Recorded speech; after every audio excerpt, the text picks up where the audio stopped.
Iki poin penting nek misalnya awakmu gawe kandang lur wedhe ya. Pertama jarake iki lho, jarak lantai iki karo nggon telek iki kudune dhuwur banget ta. Enek nek semeteran koma iki nek iki. Jarak lantai iki sampai ngisor iki. Dunia ono ventilasine. Nek nggonmu tertutup lho ya. Nggon kene kan tertutup, Pak. Dadi kudu diweni ventilasi. Iki jendelane wombo banget iki. Ketambah nek kono yo ono jendela. Dadi angin iki langsung mlebu bledeng, metu bledeng. Jadi sirkulasine aman. Terus perhatikno bareng bagian ngisor kene lho.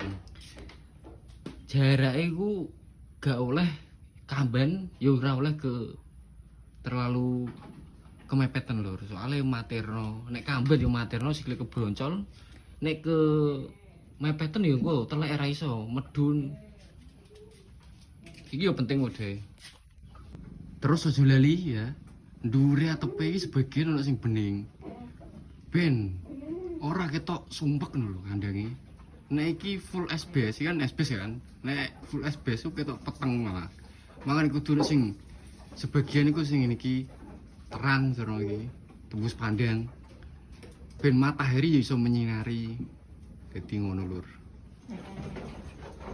Makanya gue gak usah khawatir nek takon seputar kandang, langsung dijawab langsung. Ora enek sing ditutup-tutupi lur.